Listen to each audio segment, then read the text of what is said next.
exist. A couple words. Unconditional love. No such thing. That's agape, right? Agape love, brotherly love, affection, selfless and unconditional, sort of like namaste. You give love unconditionally. And then there's eros. Well, there's a lot of words to use around it. How many people truly love everybody on the planet? How many people love everybody? It's like saying, I love the rapist, I love the murderer, I love the child abuser, I love those people. Do you really? Told you have to love everybody? Well, we say things in general. So that's the thing, is you're not general. What's accepted? Oh, I'm not general at all. Well, tell people about you, because you're a very interesting character, and people either love you or they don't, but that's sort of the way it is with me, too. But the Bible love is one thing, we can agree. But you were talking about when you leave your body, right, your love for coming back to earth, I guess. I do not keep search coming out back. love. No. See, here's the thing. Soul comes here until it learns what it is. And when it learns what it is an individual soul. Not a unity of a group of souls, not a unity of all the souls. It's an individual soul itself. In that, it needs nothing else. True connection to God itself. And that's what soul learns. So that's love the Lord your God with all your heart, your soul, your mind, and all that strength. That's Mark. So the second rule was to love yourself, your neighbor as yourself, right? Yeah. To do any of that, you have to know God. You can't say those words if you don't know God.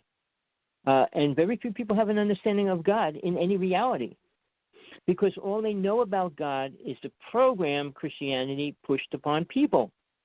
God's a loving entity that loves us all, protects us, and all those words. It is not. None of those words describe a true God. It describes what man created God to be. Now, even Moses, when he came out with the Ten Commandments, they were laws to live by in this physical reality. And he didn't like them. So he had to create 613 more laws about eating, about clothes, about nudity, about everything. So he became his own God in his own right. And people accepted him as that. He's the one who told us to love each other. Jesus was the one. In Mark it says Jesus said, okay, because he said one of the teachers that were there with him debating that Jesus had given them a good answer. Of all the commandments, which is the most important? Now, you may have been there because you incarnated as probably were there. He said, the most important one, answered Jesus, is this. Hear, O Israel, the Lord our God, the Lord is one.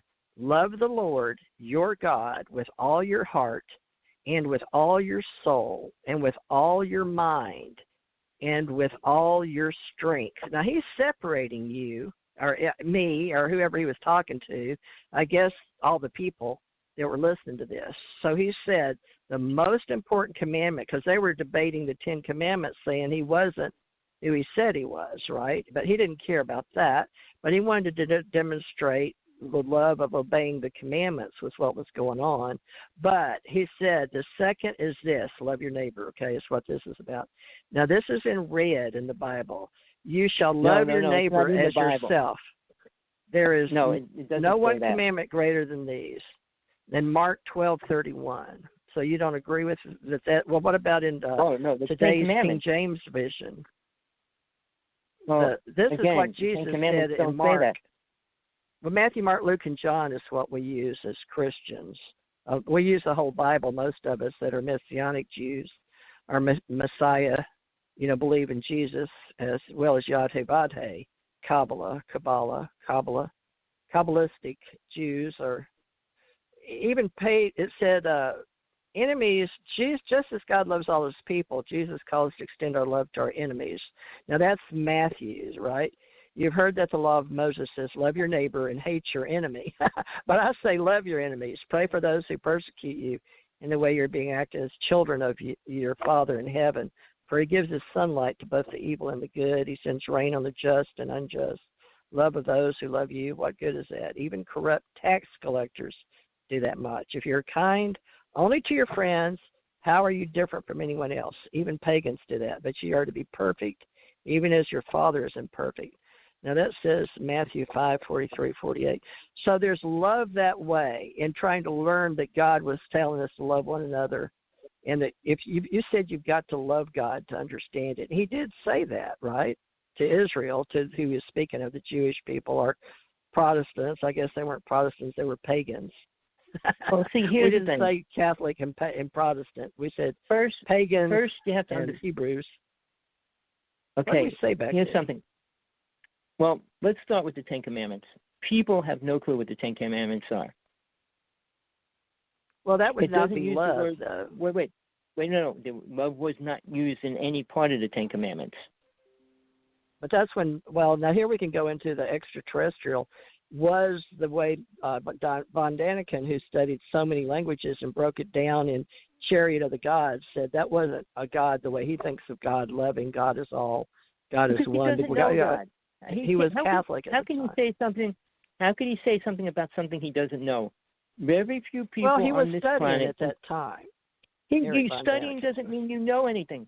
You could go to college. It doesn't help you understand God, Jesus, or death or soul. It doesn't teach you any of that because they don't have any knowledge of that to teach. They don't have any knowledge to teach about the 32 psychic abilities. And they can't because they don't know how to use them and they don't know how to control them or even create them. So he said, all the aspects of Eric college, Von Daniken's worth about $30 million, so he must have done something right as what a he's Swiss worth. author. Just like Jesus said, rich people will never get into heaven. So he's one of the people that will not because he put so much false information into this reality. He's responsible for that.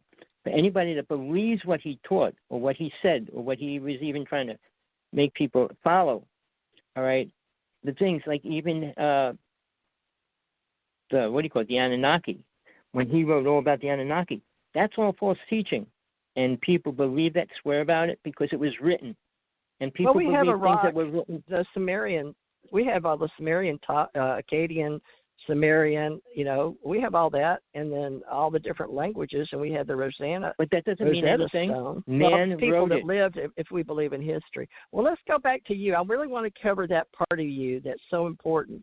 That part that comes and goes, because I keep dying, Tommy, and I keep getting sent back here. So you've been out of your body. I know you've had some rough stories. People can read your books, which we'll mention your books.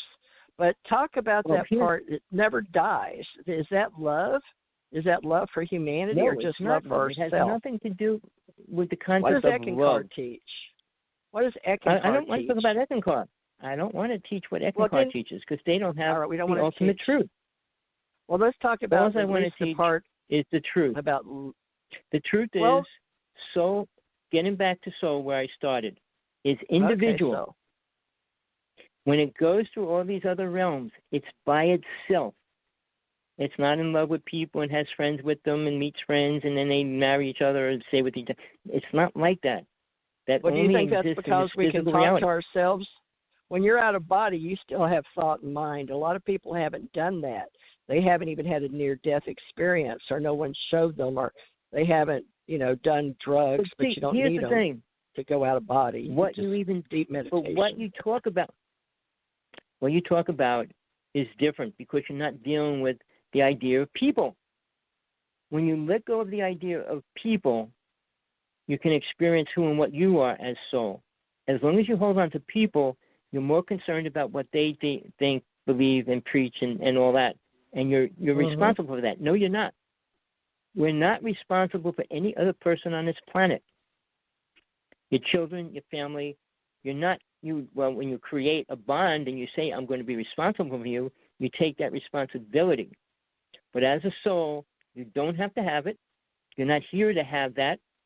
I mean, it might help you experience something if you're ready, but you can get the same experience no matter what path you follow, no matter who you're with, if you follow the true inner guidance that you'll be given, if you can hear it. Now, the thing about soul, it works with angels. You think soul works with love too? See, the word love is delusional. Anybody, it's a feeling and emotion close to compassion. It all comes out of the brain. The 5 feelings and emotions come out of the brain, not out of soul. Soul doesn't have them.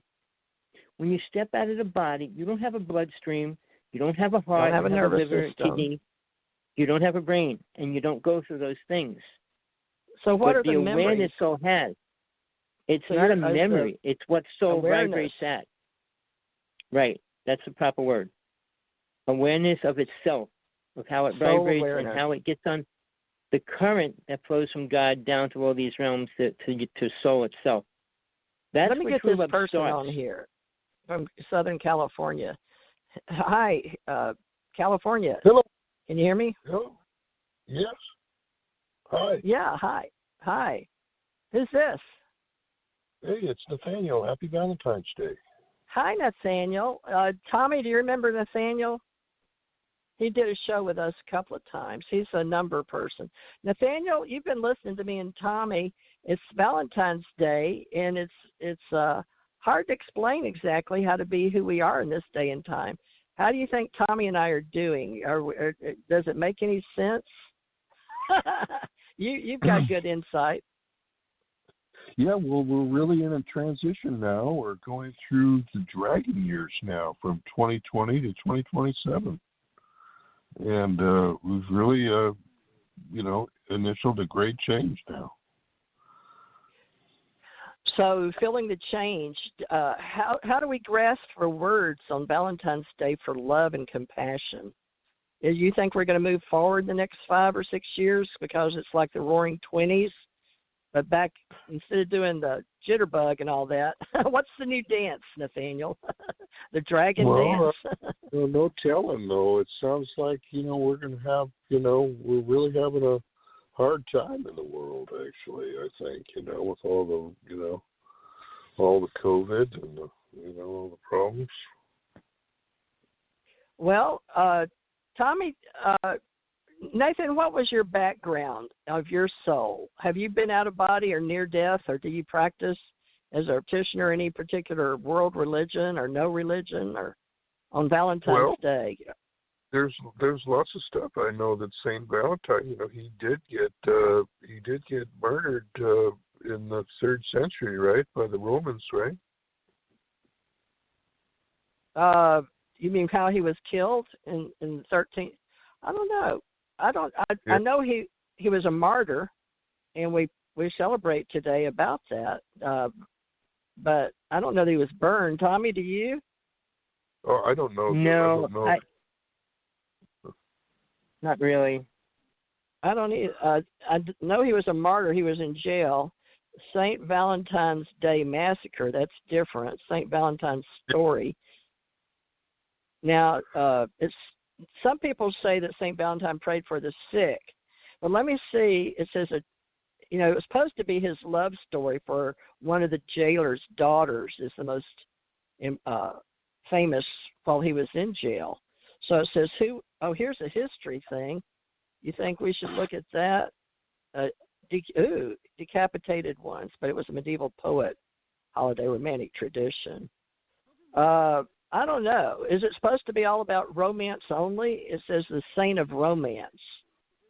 Yeah, well, I think he did, he was, petitioning that, that we should have, romance. And he had secret weddings in the 3rd century. So they imprisoned him. He has healed his captor's blind daughter, causing the whole household to convert to Christianity, seeking his faith. Do you know how he did that? Did he put mud in her eyes, or how did he do that?